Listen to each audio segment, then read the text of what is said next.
Pada hari ini saya sebagai kuasa hukumnya mengucapkan alhamdulillah karena memang pada hari ini proses pengajuan gugatan cerainya sudah diputus oleh pengadilan.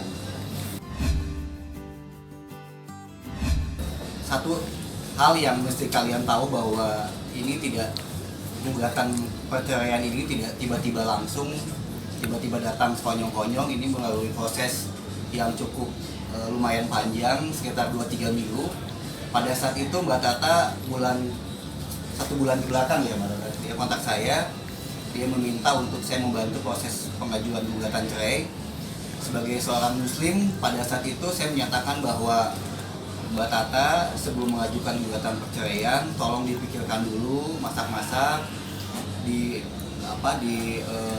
ditimbang dulu kebaikan dan keburukannya.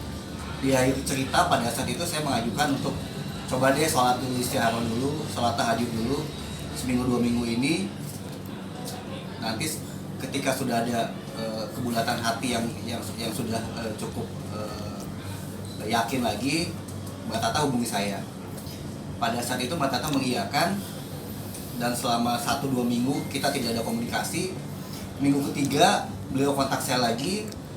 Saat itu saya berharap sih mudah-mudahan Kang Ali tidak jadi mengajukan, atau Kang Ali saya sudah baik-baik saja. Tapi ternyata memang komunikasinya masih sama dengan komunikasi yang awal.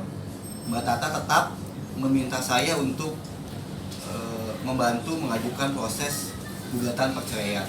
Pada saat itu memang untuk mempercepat proses persidangan, saya mencoba membuatkan surat pernyataan dari Saudara Mehdi bahwa beliau tidak bisa menghadiri persidangan karena kesibukan dan lain-lain, sehingga bersedia untuk digugat cerai oleh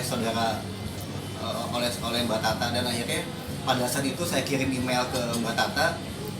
Sehari 2 hari Saudara Mehdi menyatakan dan menandatangani surat itu, sehingga pada saat proses gugatan perceraian di pengadilan tidak memerlukan waktu yang lama, karena memang sudah ada surat pernyataan dari Saudara Mehdi bahwa dia siap dan bersedia untuk digugat cerai. Masalah surat itu ya, jadi surat itu sebenarnya karena ada satu hal yang aku mesti klarifikasi di sini. Banyak banget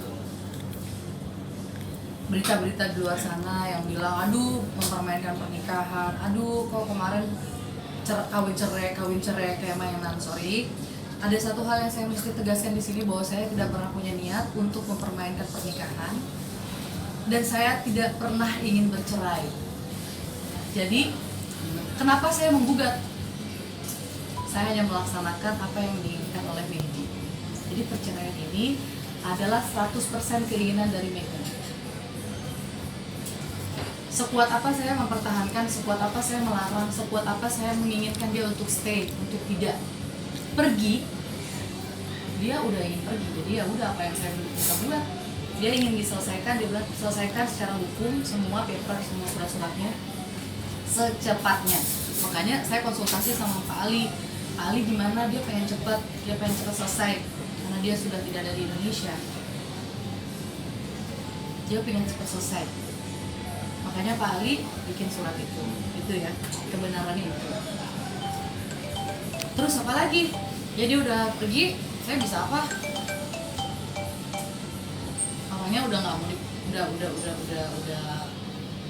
sudah sangat bulat ingin bercerai dari saya. Masalah apa, kenapa, segala macamnya biar nggak jadi rahasia saya. Ya pastilah nggak mungkin kan orang pergi gitu tanpa ada sebab. Sempat ada. Tapi kan udah sempat pergi dulu, dan sekarang pergi lagi. Ya, dia udah biasa.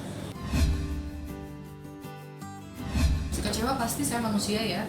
Pernikahan tuh sakral buat saya, nggak pernah ada manusia, mungkin tidak ada manusia yang pengen gagal, nggak ada manusia yang ingin berpisah, apalagi ini pernikahan. Kecewa, sedih, hancur, pasti. Nggak pernah ada di bayangan saya kalau misalnya pernikahan saya harus, apalagi ini hukum ya,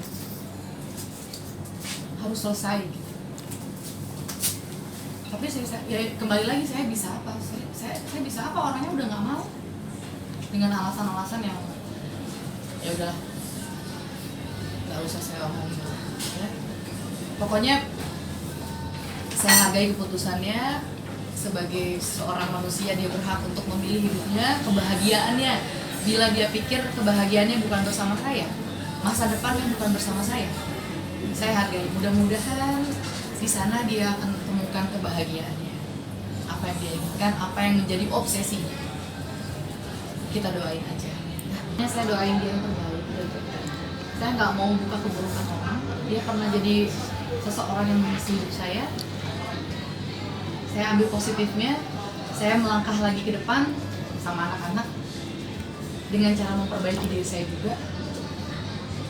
Positive thinking aja, yang memang mungkin Tuhan, Allah ya, Allah tuh mau menyelamatkan saya mungkin gitu. Ya kan? Dan juga mungkin ya kita nggak tahu lah apa yang terjadi nanti di depannya. Pokoknya intinya saya mau melangkah, berpegangan tangan sama anak-anak. Mungkin ada yang kurang juga dari saya, kurang dekat sama Allah mungkin, hubungan saya sama Tuhan kurang baik mungkin, saya terlalu mencintai manusia mungkin, ada hal-hal yang harus diperbaiki dari diri saya. Saya nggak mau berbicara masalah Mehdi.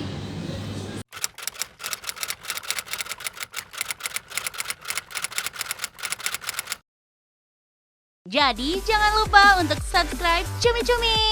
Ditekan ya tombol lonceng merahnya.